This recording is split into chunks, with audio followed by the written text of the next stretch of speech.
Well, and you have to think that it wouldn't have survived as long as it did if they didn't have security measures, backup plans, ensure that, like, should a storm hit. Just like you were saying, did that flame go out? Probably not. Tell me. I'm trying to pause for dramatic effect. So please allow me to pause for dramatic effect. I bet if you could have got a visual of that, Wow. of the slowly meticulous, like all the homes would slowly start lighting up.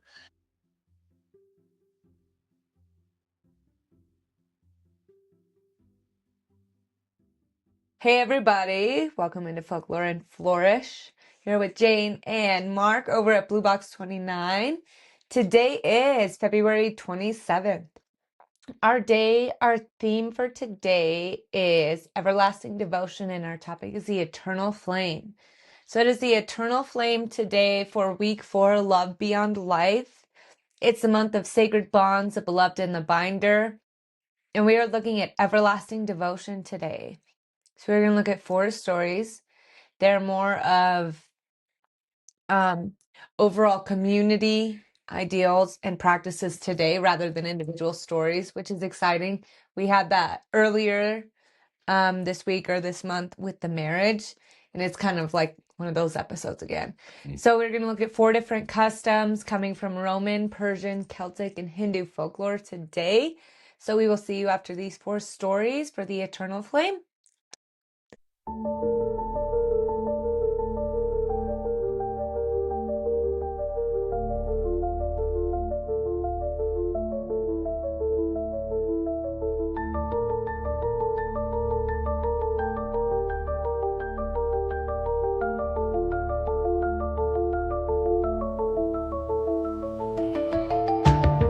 Before we begin, I want to take a moment to honor the cultures behind the stories we are about to explore. The tales shared here come from many peoples, lands, and traditions. I do not change these stories to fit modern expectations or to align with today's social standards. Instead, I present them as they were told, sometimes beautiful, sometimes harsh, sometimes challenging. We are not here to judge the past, but to understand it, to listen, to learn, and to honor the ancestors who carried these stories forward. We also share stories from various religious traditions.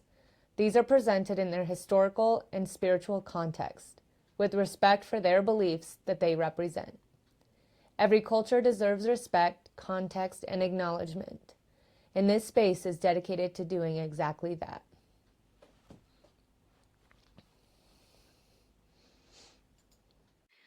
Story 1. The Vestal Flame of Vesta. In the heart of ancient Rome, with the circular temple in the Forum, a fire burned that was never meant to go out. It belonged to Vesta, goddess of hearth, home, and sacred continuity.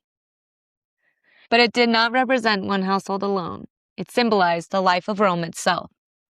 The Vestal virgins, chosen as young girls from noble families, were entrusted with guarding this flame.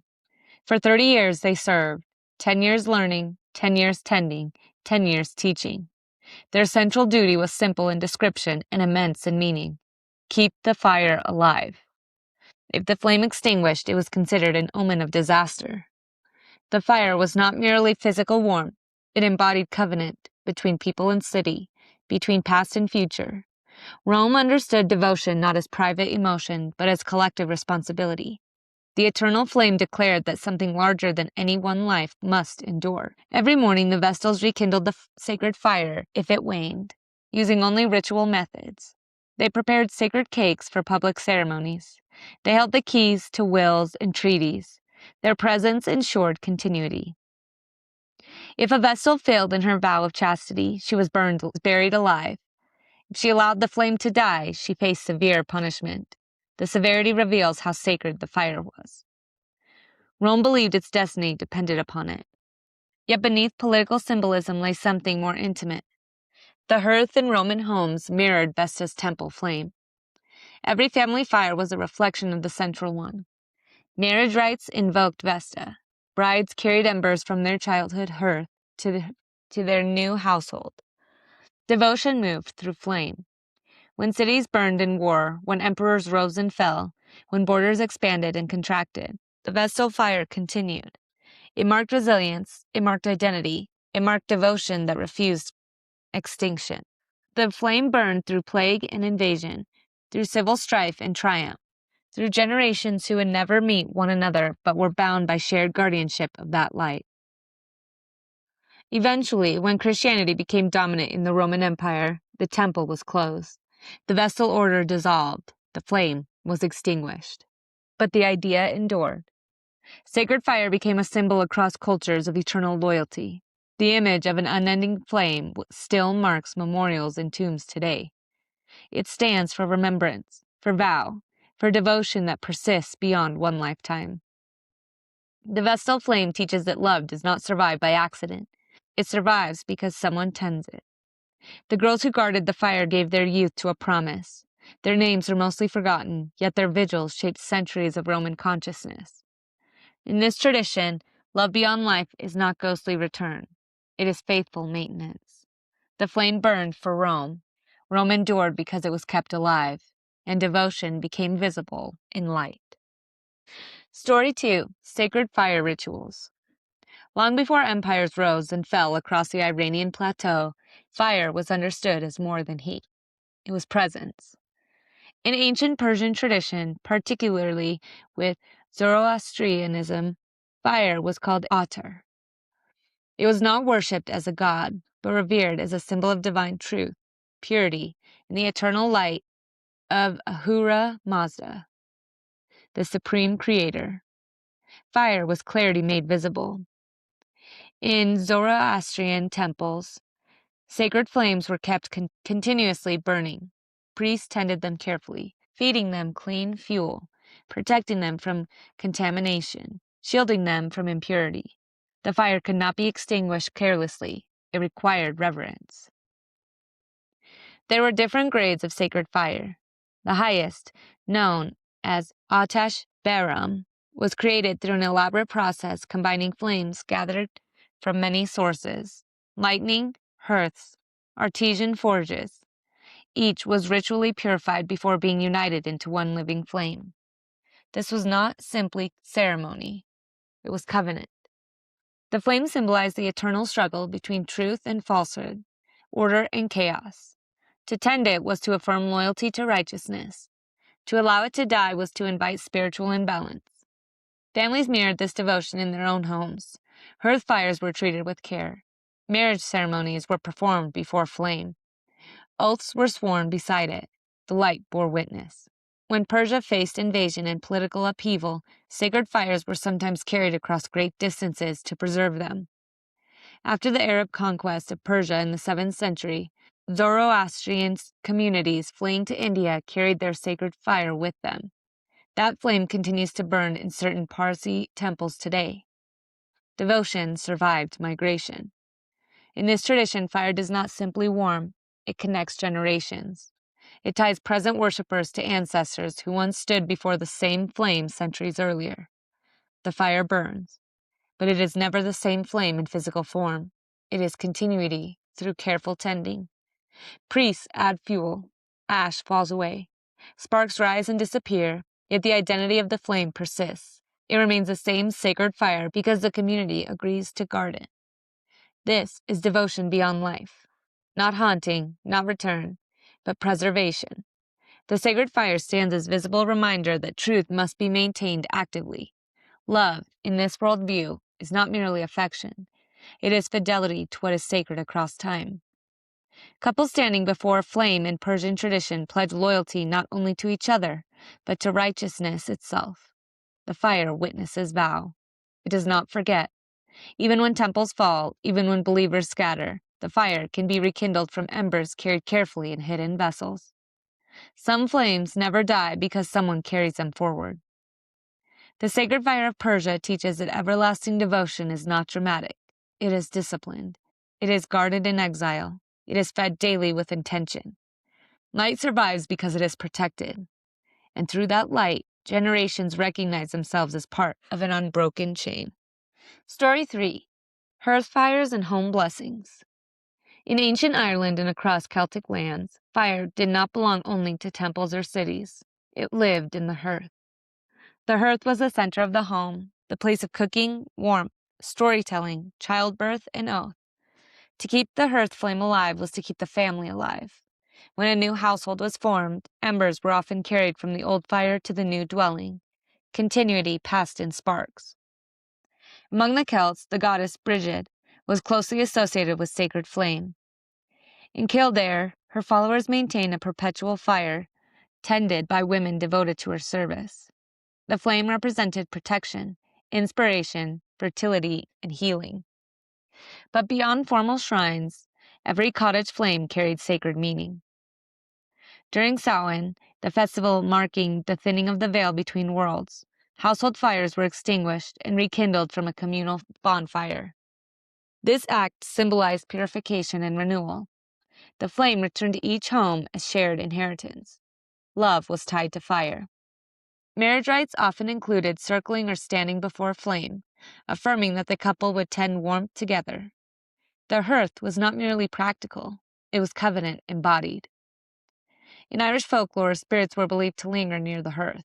Ancestors watched from shadowed corners. The fire was invitation and boundary, welcoming the blessed dead, warding off what meant harm. To neglect the hearth was to invite misfortune. To tend it faithfully was to protect family and future. Even in later Christian Ireland, this symbolism endured.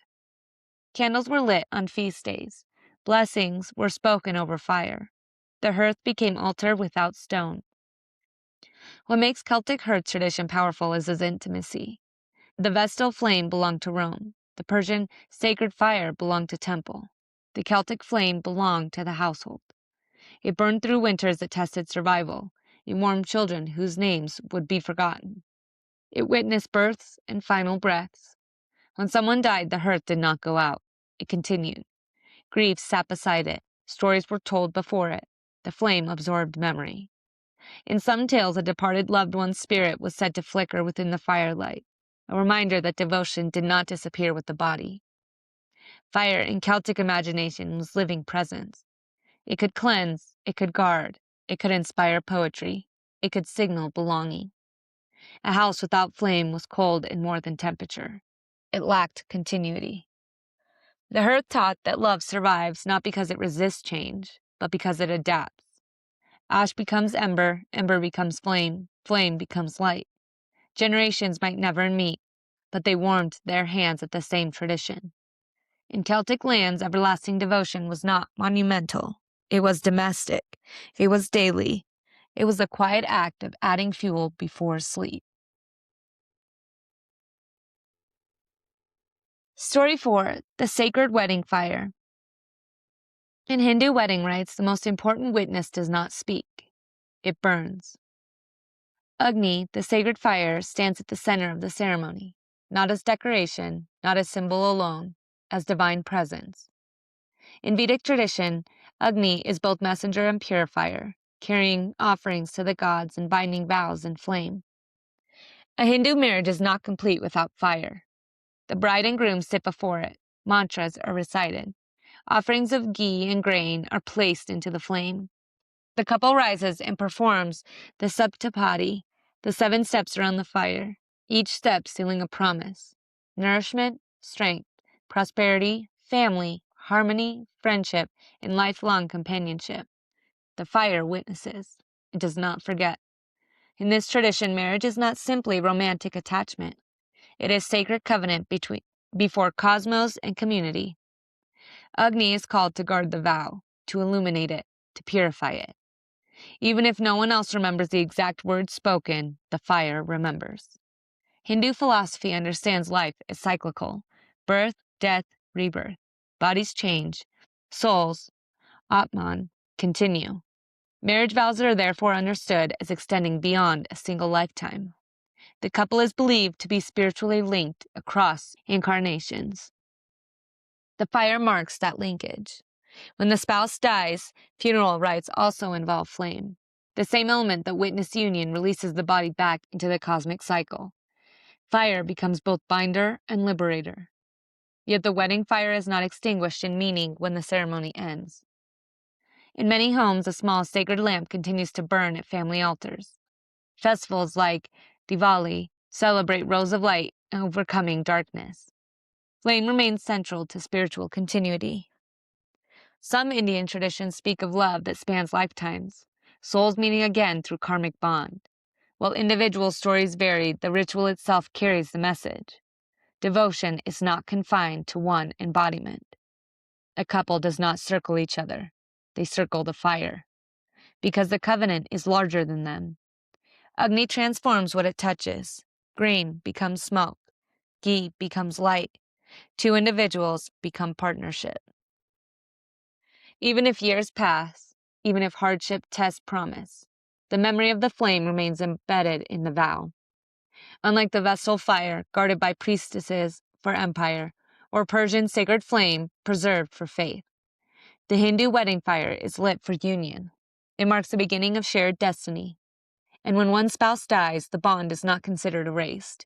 It is carried forward.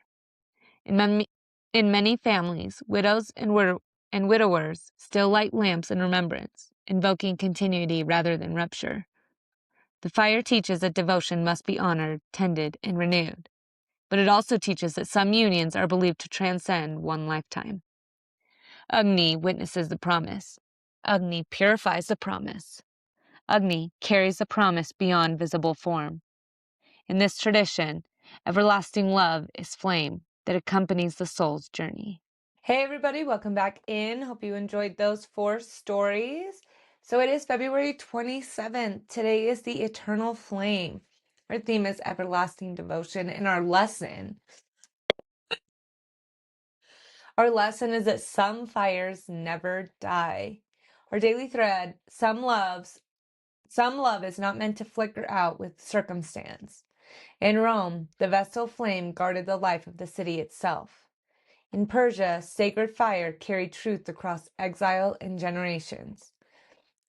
In Celtic lands, the hearth preserved warmth, memory, and belonging. In Hindu rites, Agni witnesses vows believed to endure beyond one lifetime. What devotion in your life are you tending so it continues long after you? Eternal love survives because someone chooses to keep it burning.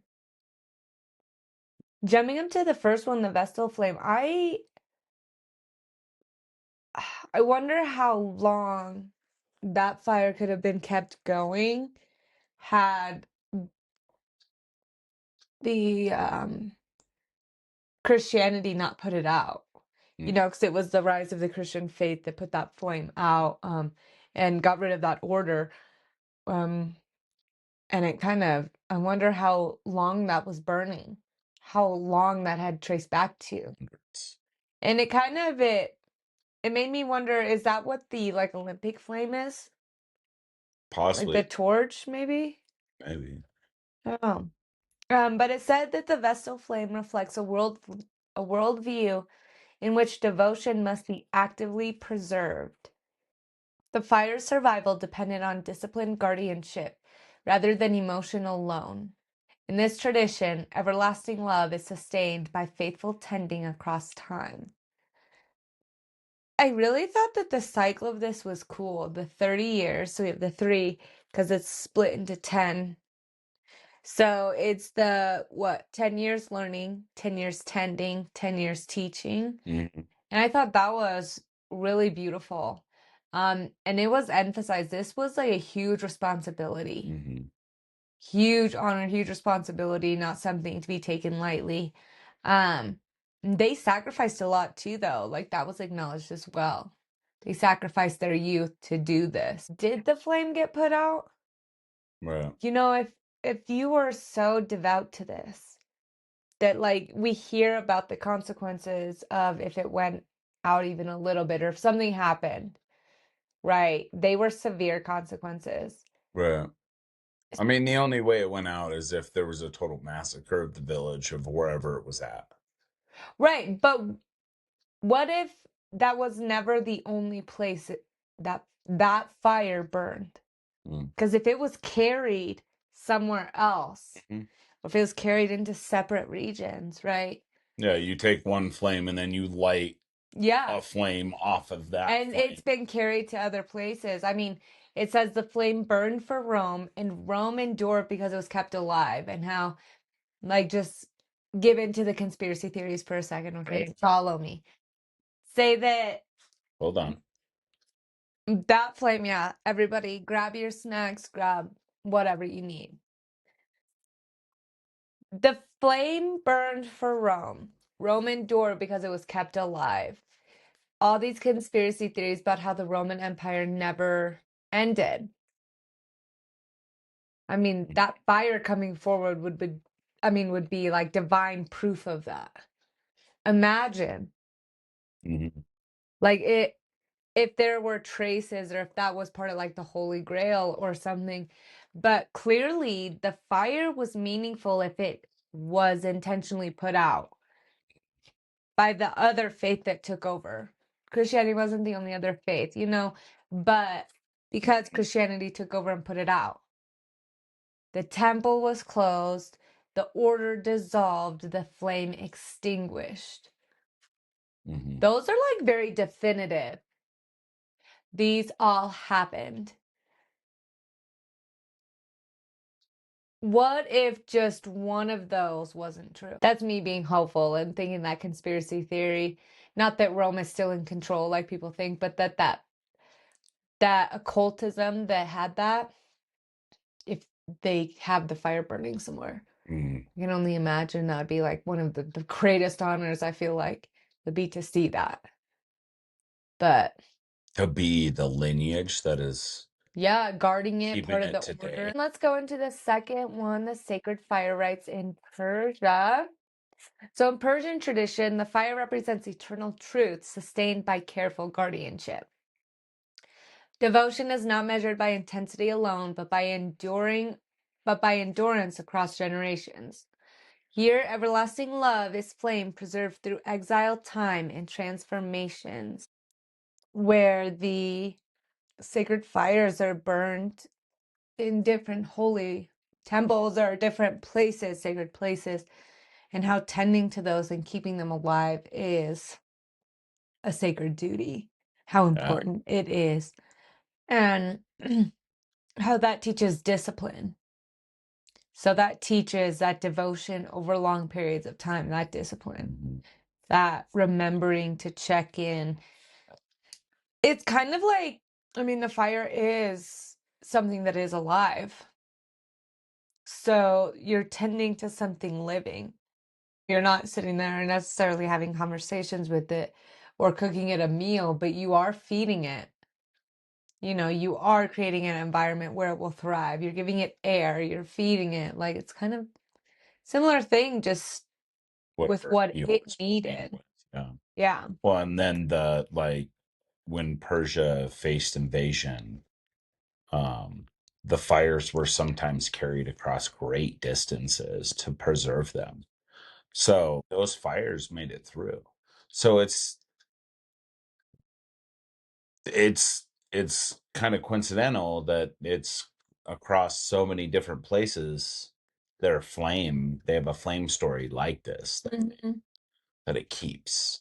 And I almost guarantee you can look into any religion and you'll find some sort of flame ceremony. Like they probably all came, well, not probably.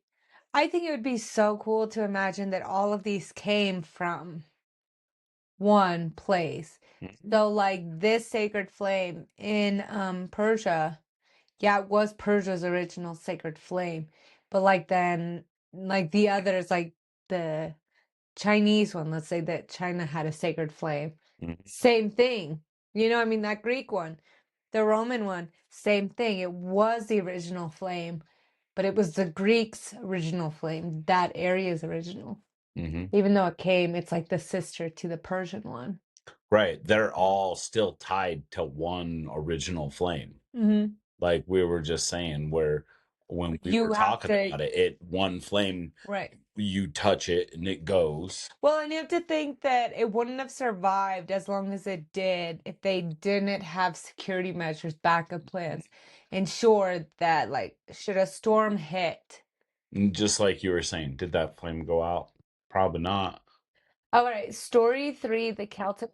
I really enjoyed how this one was the fire in the home. Yeah. So this fire represents devotion rooted in home rather than empire. Its endurance depends on daily tending and shared inheritance. In this tradition, everlasting love survives because it is woven into ordinary life. I really enjoyed how this one, it was shared. Yeah. You know, that's how the fires were passed around. That's how they were started, was from the community's fire. It was something that it's a natural resource that was needed that everyone just shared. I enjoyed what it was the story that they put their flame out to and then all went to the center and then relit from that flame too as well. Yeah, so during the Samhain, the festival marking the thinning of the veil between worlds, household fires were extinguished and rekindled from a communal bonfire. This act symbolized purification and renewal. The flame returned to each home as shared inheritance. I wonder when they brought the flame home. So if they did a bonfire, right, they probably did a feast. And then all the flames in the homes were out. So like did they all have their lanterns and then they walked home with their lanterns and then they slowly all lit up their homes? I bet if you could have got a visual of that, Wow. of the slowly meticulous, like all the homes would slowly start lighting up. And I'm sure they didn't wait till it was pitch black, Right. but it was probably evening time, you know, enough to where you could see the illuminate of the lights. You would feel the warmth, right? Yeah. Because over time, I mean, they would all start lighting up, but then eventually you would start feeling that warmth extend because they're all burning from the same fire at the same time, at the same rate, expanding. So it's not only warming the home, but it's bringing the community together like in this perfect harmony, the perfect balance. Because even if you go home and you light yours before I get home and light mine, your fire being lit, it's already projecting that energy. It's just waiting for my house next door to reach you. And that's all it is. If you take away the physical form of fire or us, everything is energy based. So it's already made that connection. It's just waiting to turn on. You know, it's just waiting to make that action. So it's really, I enjoy things like this. It feels good, you know, because I can see it. Like I can envision it totally. I'm seeing it play out like right now as I'm sitting here, and How does it it's a really feel? neat feeling. Like it's warming for sure. When I don't know, when I see and feel things like this, it's almost like it's like a like it's squeezing, but Mm. then it's just like very like warm. I don't know. My heart does weird things when I'm So is meditating it and like warm is like a heat warm, or is it warm is like engulfing, like you're being blanketed, or is it like a heat sometimes heat, feeling? sometimes it's heat. Um, That's cool. right now it's just a pressure like So it's all like that over, blanketed kind of. but it's just like right mainly just in this area, and it just Are you and okay though? sometimes yeah, Oh. sometimes it's very centralized, and sometimes it'll be just a small feeling. And then sometimes when it's a really good one, it'll just get bigger. And then like it'll do what you're saying and it will totally like it'll just make your whole body feel it. Right. But it starts right there. The fourth story, the Agni, we've heard this story before because I remember you and I both talked about how much we liked the seven steps. Hmm. The seven, right? February 27th, the pilgrimage, right there, beautiful symmetry between the seven sevens, right? And the funny thing is that there are two key figures in each of the seven Mm. tribes. You're welcome. I know. Gonna have to check it out. Anyways, this one we've heard before, I liked it still, the seven steps. But not only does the fire witness it, we read in this telling the significance beyond just the fire being a witness now is that fire connects those two souls across any timeline because that fire is the linkage to past, present, future. across your next lifetime, your previous one. I thought that was a cool piece we didn't have before that I even, made me like it more. What did you think? That means that's reincarnation is what it's saying right there. No, that's exactly what it is. Yeah. And it's not just reincarnation itself, but fire as the eternal witness. Yeah, it sees everything. It knows all that it's burnt.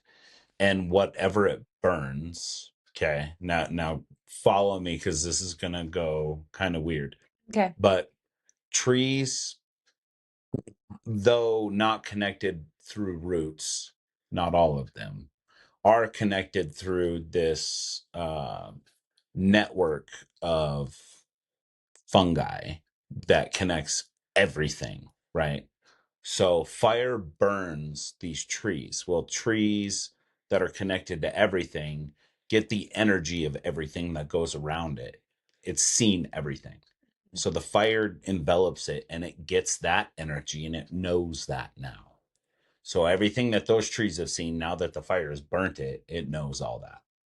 So yeah, fire truly is known everything. It like frees it too, though. Mm-hmm. It allows it to be burnt and cleansed and purified. And that's what I love about it.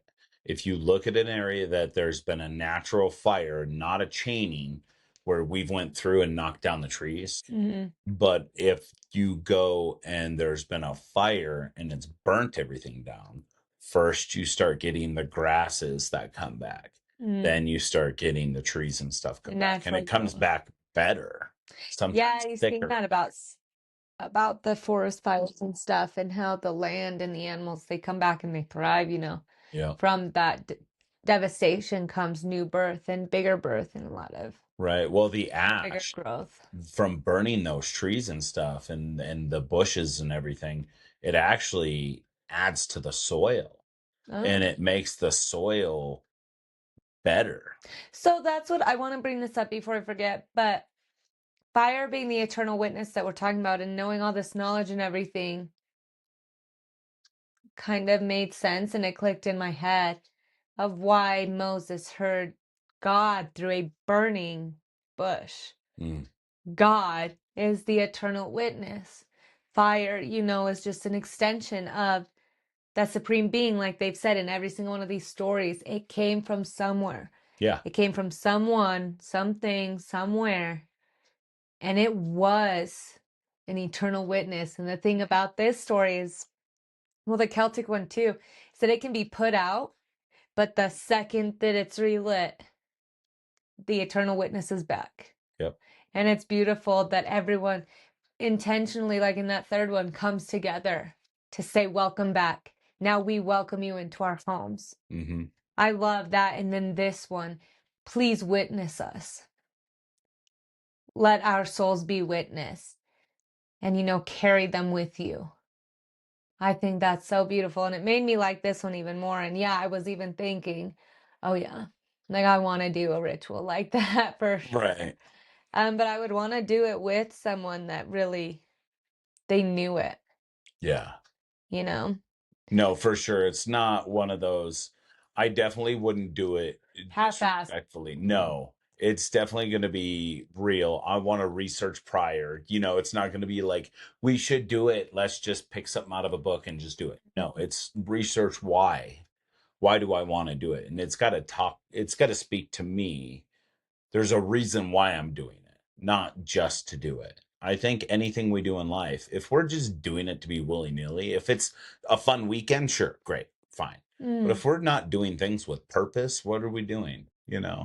Spreading love and stuff, that's doing it with purpose. I think that's when we don't want to do things, or we don't do things, because it's just like not feeling it today, which means I'm not going to do it with purpose, or I just don't feel like I have a purpose.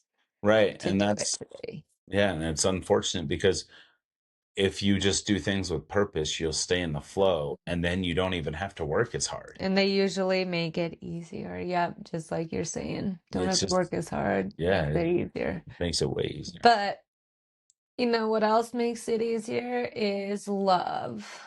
Yeah. Love makes it easier.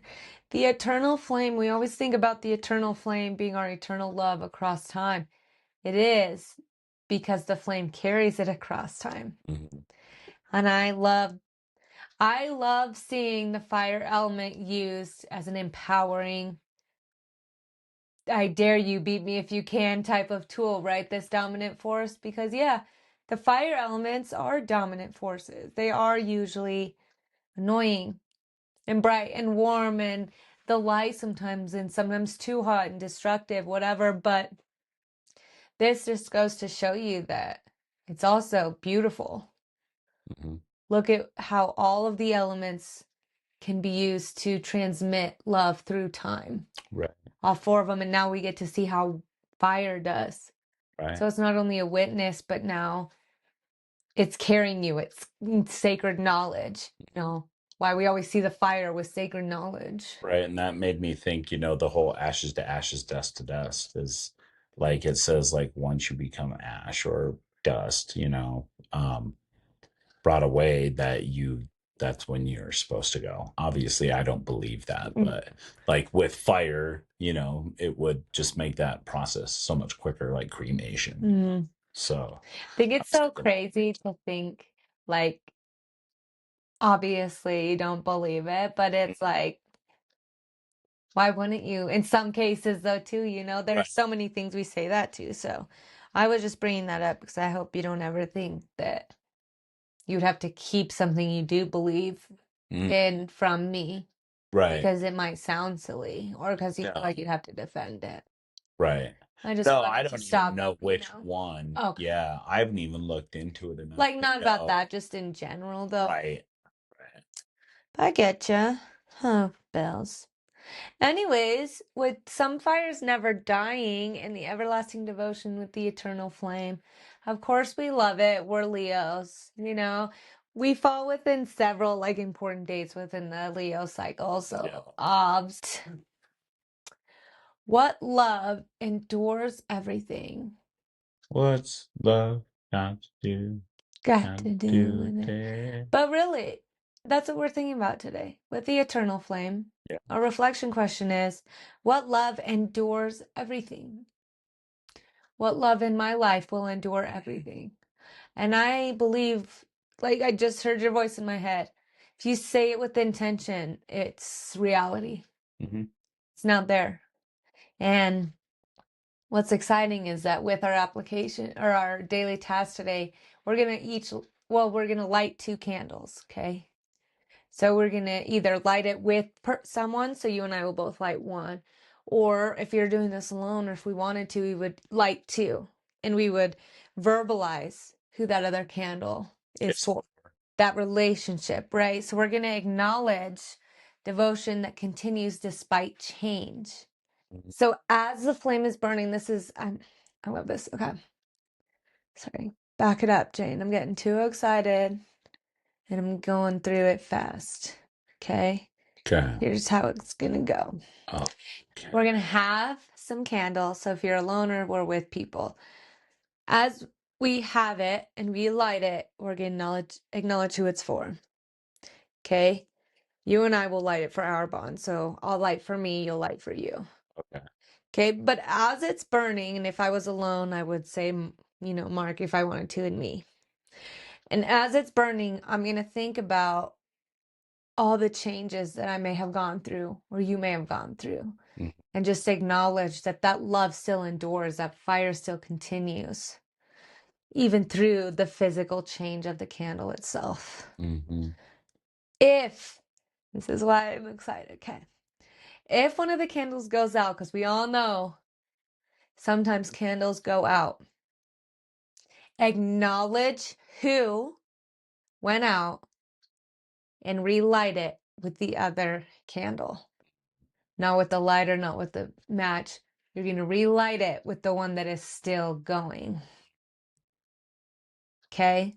And that's to kind of remind ourselves too that sometimes we need someone to help us relight our own candle. Ooh, I like that. Sometimes we need to help others relight their spark, their shine. So that's why I was really excited about it, because I get to acknowledge, oh, my light is out. hey, will you please relight my candle? Right? If we don't, both of them go out, then we both have to relight them together, and we can relight them together. But it's just really cool to acknowledge that sometimes our lights do go out during our change. Mhm. We don't start back over as a brand new candle. We're in a new spot. We just need some help to keep going again. So that's what we're going to do today. And we're going to think about what love endures everything, what flame continues to go. And our final thought is that some loves survive because they are tended, not consumed. Again, tended. Sometimes I need you to help tend to me, vice versa. Sometimes we don't even know that our light is out until someone comes and tends to us.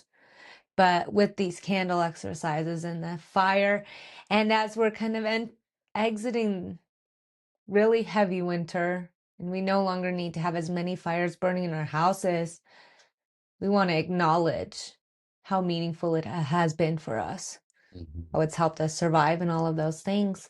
So, I know, we're done. With that in mind, we have one final day in February. Tomorrow is February 28th. It was a beautiful, perfect setup because it's Saturday, right? So it's done on the perfect day. Just when you look at a calendar, I'm that OCD person that's been very happy with how February was set up. All right, let me live my life. Anyways, tomorrow is the final day, and tomorrow is, for our month of sacred bonds, the blessing. So tomorrow we get that blessing. Arguably, for some people, I believe, for me, the most important part of marriage, the blessing from ourselves, honestly, and from whatever we are vowing for, right? So those are, I'm not saying blessings from everyone, no, but yeah, so we get to see that tomorrow and end our month of love, then exit into brighter times, warmer times. Leprechaun times. Oh, snap. All right, thank you guys for coming in. Hope you enjoyed our show today. See you guys. Love.